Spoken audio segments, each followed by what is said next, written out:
मेरा नाम ममता है। हम सब एक ही घर में रहते थे। वह घर हमारे दादाजी का था। यहाँ पर मेरे पिताजी और उनके 3 भाई एक साथ रहते थे। लेकिन मेरे 2 चाचा इस दुनिया में नहीं रहे। अब मेरे पिताजी और एक चाचा ही जिंदा थे। साथ ही मेरे दादाजी भी अभी जिंदा थे, जिनका हुक्म इस घर में चलता था। हमारे घर में हर चीज बहुत तादाद से आती थी, क्योंकि हमारे घर में काफी लोग थे। लेकिन एक नौकरानी थी जो सबसे ज्यादा खूबसूरत थी। उसका नाम कोमल था। वह कहती थी कि मेरा असली नाम कमला है, लेकिन कमला मुझे अच्छा नहीं लगता, इसलिए मैंने बदलकर अपना नाम कोमल रख दिया। मेरी जैसी हसीन लड़की का नाम कोमल ही होना चाहिए था। थी तो वह नौकरानी, लेकिन तेवर महारानी के जैसे थे। कोमल बहुत ज्यादा बिगड़ी हुई थी, और इसके पीछे मेरे दादाजी का हाथ था।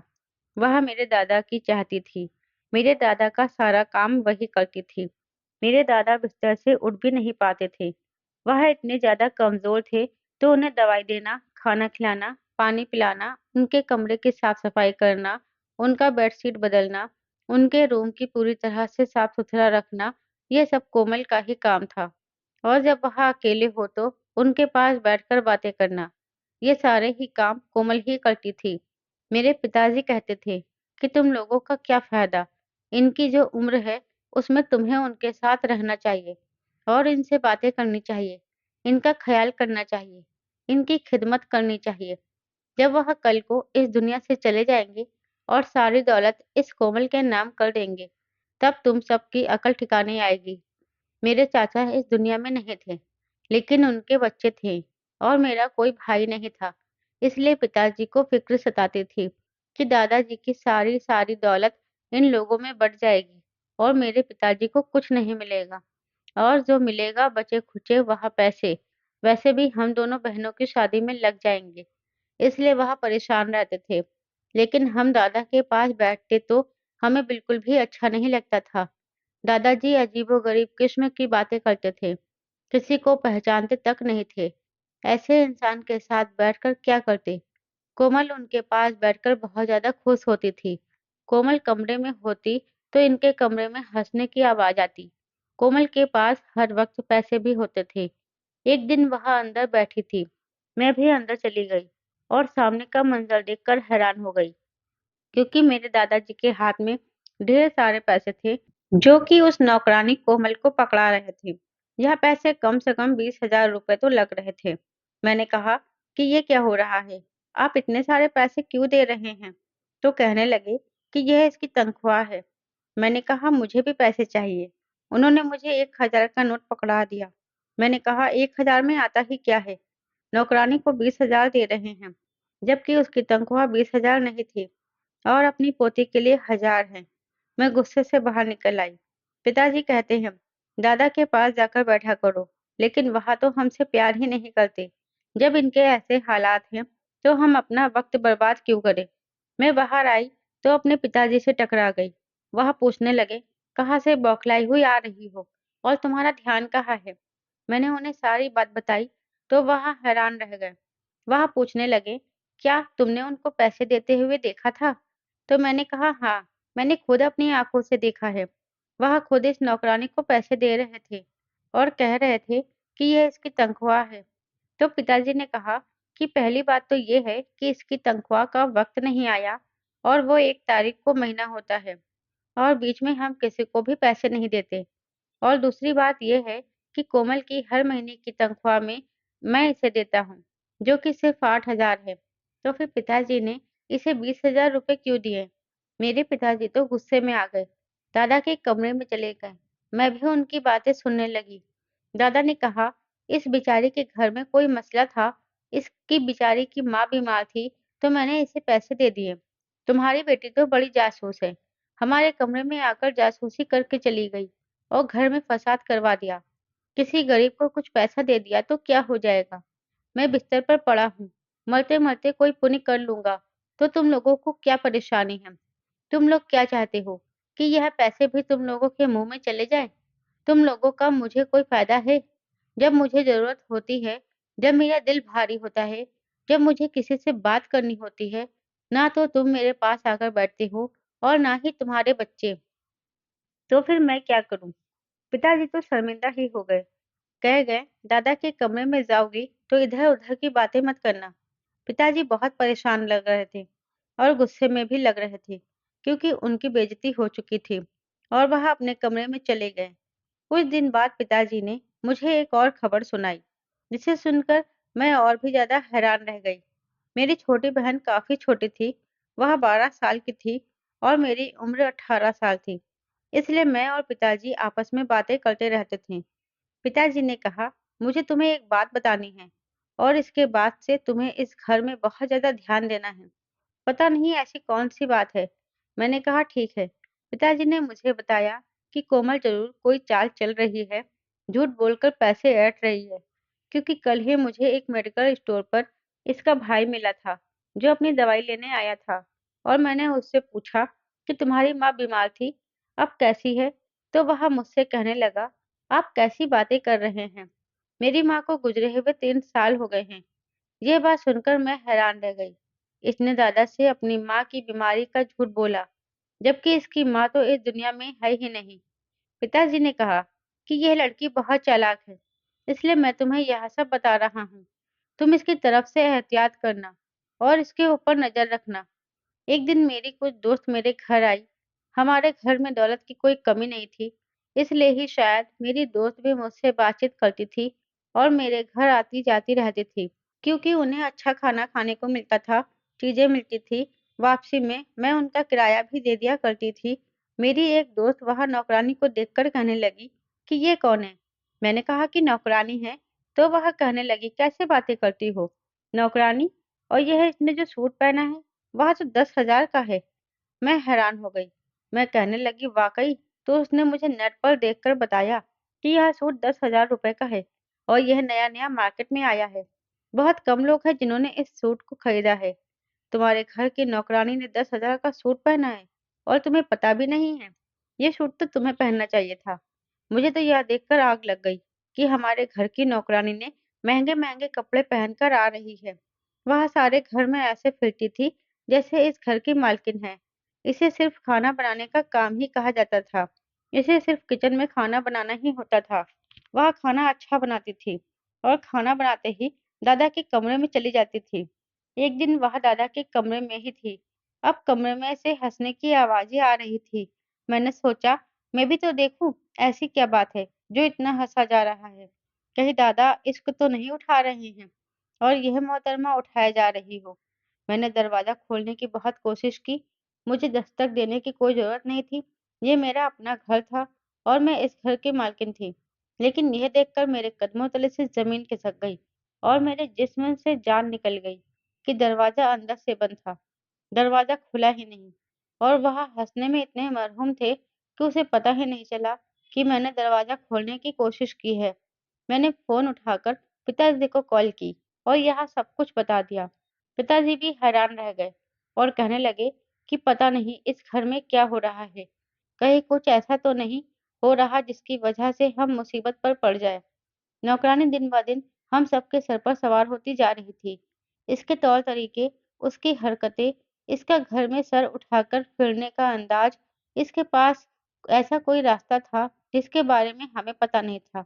इसने कुछ ऐसा कर लिया था जिसका हमें पता नहीं था। इसे किसी बात का डर नहीं था। अब हमारे सामने दनदनाती फिरती थी। अब तो वह हमारी बात भी नहीं मानती थी। एक दफ़ा मैं जूस का गिलास पकड़कर जा रही थी कि मेरे हाथ से गिलास छूटकर ज़मीन पर गिर गया और जूस ज़मीन पर पूरी तरह से फैल गया। मैंने उससे कहा कि यह साफ कर दो। वह खाना बना रही थी। उसने मुझसे कहा, ये रहा कपड़ा लो और साफ कर दो।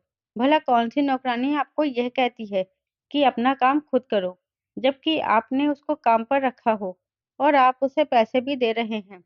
मुझे गुस्सा आ गया। मैंने नौकरानी से लड़ाई हो गई। मैंने कहा, नौकर हो, नौकर बनकर ही रहो। मैंने तो काम करने को कहा है, तुम मुझे ही बातें सुना रही हो। उठाओ वह कपड़ा और यह सारी गंदगी साफ करो। कहने लगी, मैं खाना बना रही हूँ, मुझे खाना बनाना है। जो गलती खुद की है उसे खुद साफ करो। उसने मेरे साथ जिद बना ली और इसलिए वहाँ उसने साफ ही नहीं किया। फिर बाहर से चपरासी अंदर आए, उन्होंने वहाँ देखा तो साफ कर दिया, जबकि यह काम इनका काम नहीं था। मैंने भी नहीं किया, क्योंकि मुझे भी गुस्सा आ गया था। मैंने यह बात पिताजी को बताई और कहा कि इस नौकरानी को घर से निकाल दे। पिताजी ने कहा, ठीक है, इसे तो नौकरी से निकाल देना ही चाहिए। पिताजी ने अगले दिन ही इस महीने की तनख्वाह और अगले महीने की तनख्वाह भी उसके हाथ में थमा दी और उससे कहा कि हम तुम्हें नौकरी से निकाल रहे हैं, इसलिए हम अगले महीने की तनख्वाह भी दे रहे हैं। वह जाने की बजाय मेरे दादा के कमरे में जाने की कोशिश कर रही थी कि मैं उनसे मिलकर चली जाऊंगी। तो मैंने कहा कि वह सो रहे हैं, जबकि वह सो नहीं रहे थे। कहने लगी, अच्छा, मेरी कोई चीज वहां पर पड़ी है। मैंने कहा, मुझे बताओ क्या चीज पड़ी है, मैं ले आती हूँ। तो कहने लगी, नहीं, मुझसे कोई गलती नहीं हुई है, मुझे काम से क्यों निकाल रहे हो। वह हर तरह से कोशिश कर रही थी कि वह उस कमरे में जाए, लेकिन हम बाप बेटी ने भी उसे जाने नहीं दिया। हमने कहा, अपना सामान उठाओ और चली जाओ यहाँ से। वह चली गई। हमने चैन सुकून का सांस लिया और सोचा कि यह काम हमने पहले क्यों नहीं करा था। ये तो हमारे घर की नौकरानी थी, हमारा इसके साथ कोई रिश्ता नहीं था और न ही वह हमारी कोई रिश्तेदार थी जिसको घर से निकालने के लिए ज्यादा तकलीफ होती या तो बहुत बड़ा खेल खेलना पड़ता। नौकर तो आते जाते रहते हैं। पिताजी ने कहा कि कोई और नौकरानी ढूंढता हूँ जो खाना बनाया करे, और इस दफा कोई बड़ी उम्र की औरत लेकर आऊंगा जिसका काम खाना बनाना होगा। हमें इस तरह की नौकरानी नहीं रखनी चाहिए। कोमल को घर से निकालकर मैं बहुत खुश थी, लेकिन अभी कोमल को गए हुए कुछ घंटे ही हुए थे और रात हो चुकी थी और दादाजी की तबीयत बहुत ज्यादा खराब हो गई। पिताजी ने कहा, शायद इनका वक्त आ गया है, जल्दी जल्दी सब लोग आ जाओ। सब दादा के पास पहुंच गए, उनके सिरहाने बैठे थे। वह काफी देर से बुरी तरह से रो रहे थे, जैसे कि उन्हें बहुत ज्यादा दर्द हो रहा है। पिताजी बार बार पूछ रहे थे, क्या हुआ है, दर्द हो रहा है, आपको डॉक्टर के पास ले चलते हैं। पिताजी ने डॉक्टर को भी बुला लिया था। डॉक्टर भी मौजूद थे, चाची के बच्चे भी मौजूद थे। सब इनके पास खड़े थे, चारपाई की तरफ देख रहे थे। सब आस पास बैठे थे। मेरे दादा को चारपाई पर ही नींद आती थी। उन्होंने जुबान खोली तो कमरे में सारे लोग हैरान रह गए, क्योंकि उन्होंने कहा, कोमल कहाँ है। वह बार बार यही पूछने लगे। हम सब खामोश हो गए। चाची ने कहा, कहाँ गई, इस टाइम तो घर पर होती है। तो मेरे पिताजी ने कहा कि उसे काम से निकाल दिया है। इतना ही कहना था कि मेरे दादा ने मेरे पिताजी की कलाई को जोर से पकड़ा और चीख करके बोले कि किससे पूछकर तुमने उसको काम से निकाला है। हम सब लोग हैरान रह गए। कोमल को बुलाने से आपको क्या मतलब है? आपको कोई मसला है तो बताएं। डॉक्टर वहां पर खड़ा है। तो वह कहने लगे कि नहीं, मुझे कोमल की जरूरत है। यह सुनकर सबने अपने कानों पर हाथ लगा लिया। दादा किस किस्म की बातें कर रहे थे, लेकिन मरता क्या ना करता।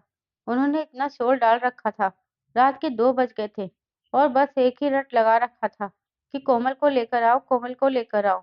मजबूरन मेरे पिताजी को जाना पड़ा और उसको उसके घर से लेकर आना पड़ा था। पिताजी ने आकर बताया कि वह बहुत नखरे दिखा रही थी, कि कह रही थी कि मैं नहीं आऊंगी क्योंकि तुम्हारा बाप मर रहा है और तुम मुझे लेने के लिए आ गए हो। वह बहुत बुरी हरकत कर रही थी। उसके आने की देर थी कि दादा बिल्कुल ठीक हो गए। वह दादा का हाथ पकड़कर बैठ गई। सारे घर वाले हैरान हो गए और वहां सब लोग कहने लगे, इस घर में हो क्या रहा है, इस औरत को यहाँ से निकालो।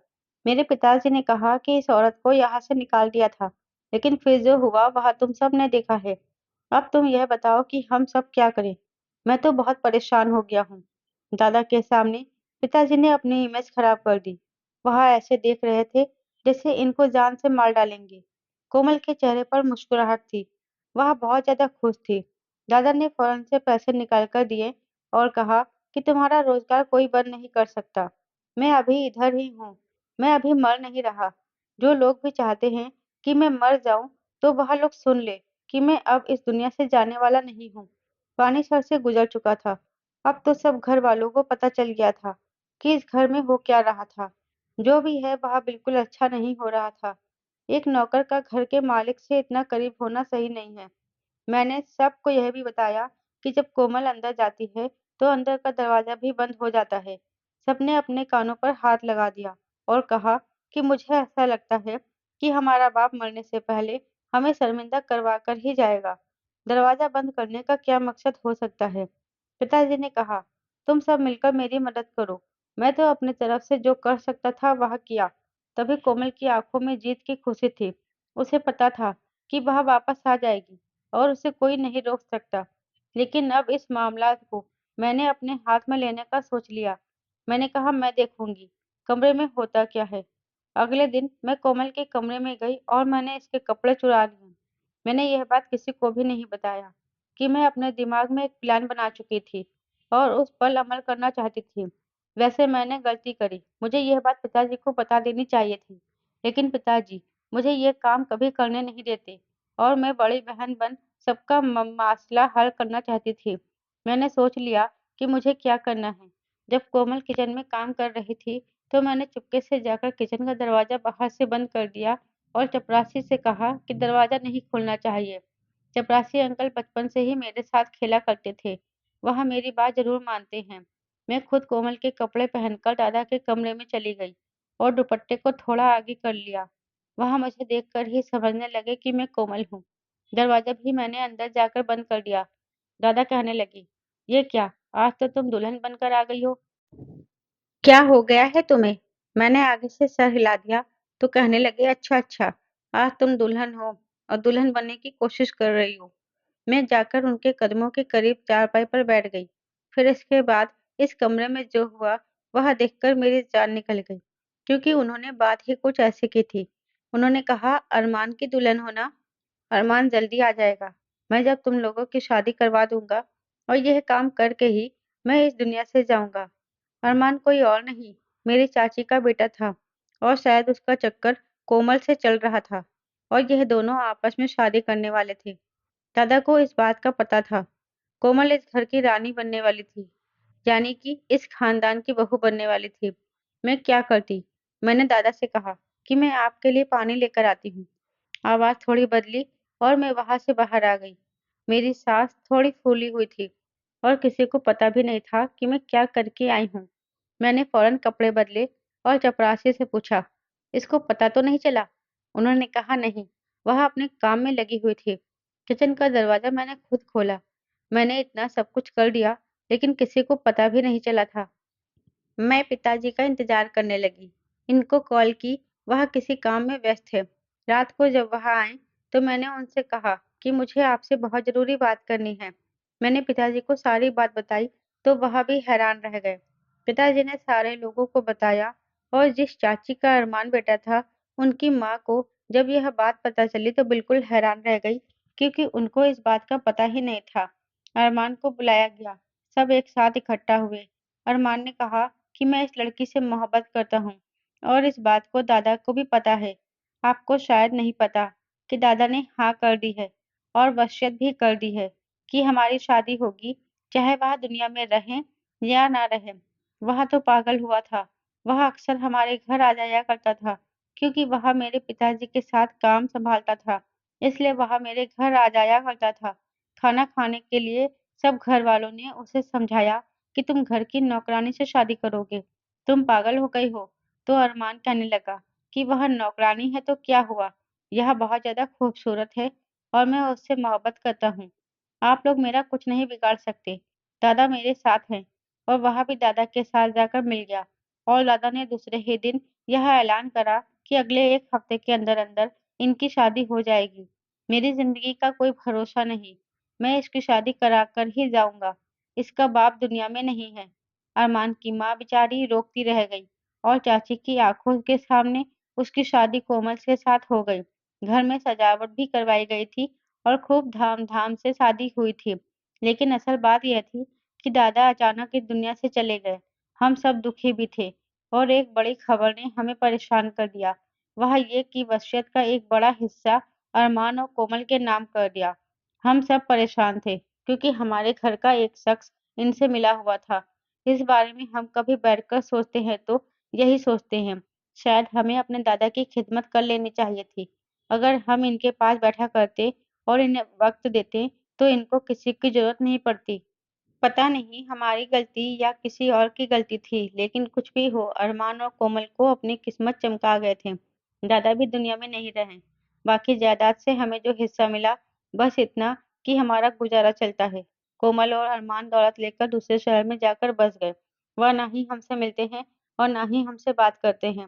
मेरे पिताजी की तबीयत भी खराब रहती है और वह उस कमरे में रहते हैं जहाँ दादा रहते थे। मैं अपने पिताजी का बहुत ख़्याल रखती हूँ, इनसे बातें करती रहती हूँ। कहते हैं पता नहीं किसकी गलती थी, लेकिन जो हुआ ठीक नहीं हुआ। इस बात का दुःख हमें हमेशा रहेगा और हम सब खानदान को यदि ये याद रहेगा कि इस खानदान में कोई कोमल नाम की लड़की आई थी, जिसने हमें कहकर नहीं छोड़ा था। तो दोस्तों उम्मीद करती हूँ आपको हमारी कहानी पसंद आई होगी। कहानी पसंद आई है तो वीडियो को लाइक और शेयर करें। चैनल पर नए हैं तो चैनल को सब्सक्राइब ज़रूर करें। साथ ही बेल आइकन को प्रेस करें जिससे वीडियो की अगली अपडेट सबसे पहले आपको मिले।